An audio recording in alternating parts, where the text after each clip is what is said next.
नमस्कार भाइयों बहनों एवं माता, हर दिन की भांति आज भी आप सबों के समक्ष कुछ योग लेकर आया हूं। आज का सभी का एक समस्या है क्या? उच्च रक्तचाप, बीपी। बीपी अक्सर किसी का, बहुतों का बढ़ जाता है, बहुतों का घट जाता है। तो लो भी होता है, हाई भी होता है।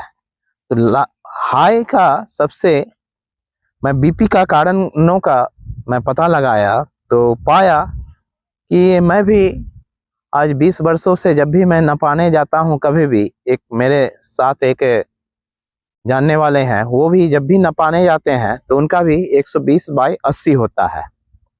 तो हर दिन इसी तरह का सिचुएशन, मैंने जब भी हम लोग नपाने जाते हैं तो वही 120/80 होता है। तो यह एक मानक मापदंड है जो इसके ऊपर जाने से खतरा का निशान हो जाता है। तो यह हम लोगों का होता क्यों है? हम लोग हर दिन प्रातःकाल उठते हैं, थोड़ा सा दौड़ते भी हैं, थोड़ा सा चलते भी हैं और थोड़ा योगाभ्यास भी करते हैं। तो इससे बीपी जो है हम लोगों का कंट्रोल रहता है। और बीपी कंट्रोल रहने से हम लोगों का जो है खान पान और माथे में तनाव भी नहीं उत्पन्न होता है, क्योंकि लंबे समय तक हम लोग स्वस्थ भी रहते हैं। तो बीपी का मूलतः कारण है इस रोग के बारे में सबसे खतरनाक बात तो यह है कि कई वर्षों तक यह रोग मानव शरीर में अज्ञात रूप में वास करता रहता है।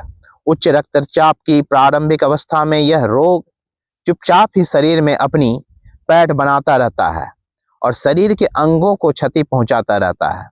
यही वजह है कि जब इस रोग से पीड़ित व्यक्तियों को इस रोग के बारे में जानकारी होती है, तब तक यह रोग उनके मस्तिष्क, दिल, गुर्दे और आंखों तक को क्षति पहुंचा चुका होता है। उच्च रक्तचाप एक तरह से आज के भौतिक व आधुनिक युग की देन है। पहले इस रोग को अमीर लोगों का रोग माना जाता था, पर अब ऐसी बात है, आज तो हालात यह है कि आज 40 वर्ष की आयु के बाद 10 में से एक व्यक्ति को उच्च रक्तचाप का पीड़ित माना जाता है। तो हर दिन यह रोग दिन पर दिन बढ़ते जा रहा है, तनाव भी बढ़ते जा रहा है और मन मस्तिष्क भी आपका पूरी में भी आपका दिक्कत कर देता है। तो इन सभी परिस्थितियों को हम लोग दरकिनार नहीं कर सकते हैं। तो इसका सबसे कारण क्या है, इसका निवारण क्या है? पहले के जमाना में हम लोग मोटा खाना और मोटा पहना करते थे, लेकिन आज इतना ज्यादा चिकनाई युक्त खाने लगे हैं और इतना ज्यादा सॉफ्ट चीज खाने लगे हैं। पानी में भी हम लोग फिल्टर पानी, तेल में भी हम लोग फिल्टर तेल, हर तरह से हम लोग जो है स्थिति गड़बड़ हो चुका है। तो सबसे पहला है वज्रासन का अभ्यास करेंगे। वज्रासन का अभ्यास आपको आपका पाचन तंत्र को अभी अच्छा रखता है, लीवर, पाचन तंत्र, अग्नाशय, ये सब सारा चीज अच्छा रहता है।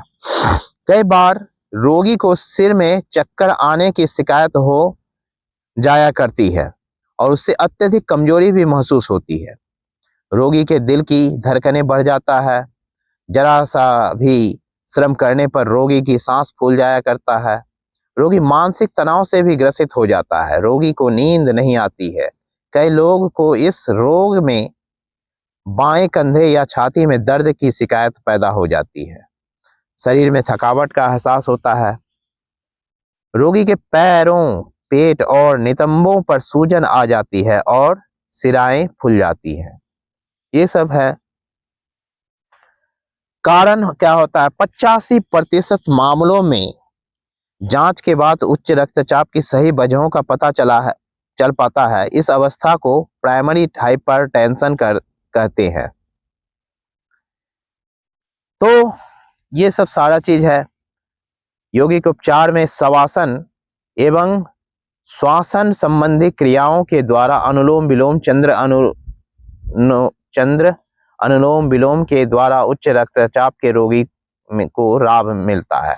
शवासन का अभ्यास करेंगे हर दिन, थोड़ा थोड़ा सा इस तरह से आराम से लेट जाएंगे शवासन में।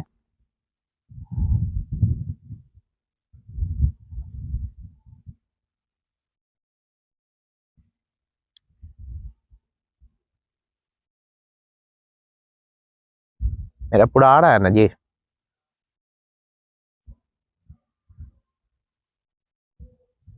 शवासन में थोड़ा देर लेटेंगे, फिर जाके आराम से उठेंगे। उठने के बाद आप हर दिन थोड़ा थोड़ा सा अनुलोम विलोम किया करेंगे, पद्मासन में बैठेंगे। ये सब छोटा छोटा अभ्यास है जो आप अपना लेते हैं। एक शांत वातावरण में जाकर इन सभी अभ्यासों को करना है। अनुलोम विलोम करेंगे।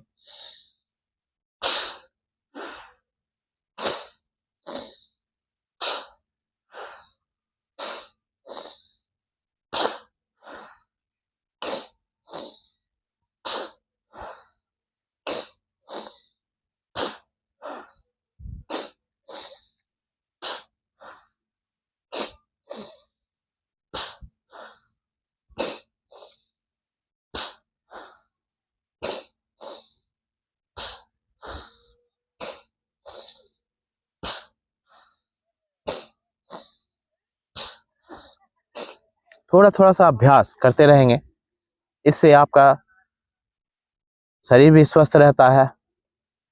और चंद्र अनुलोम विलोम जैसे कि एक नासिका से लेंगे,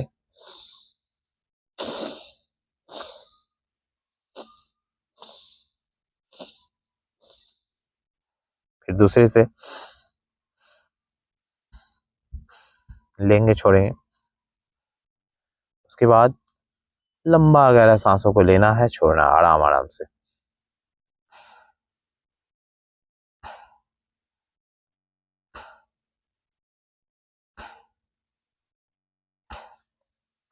थोड़ा देर आप वज्रासन में भी बैठा करेंगे।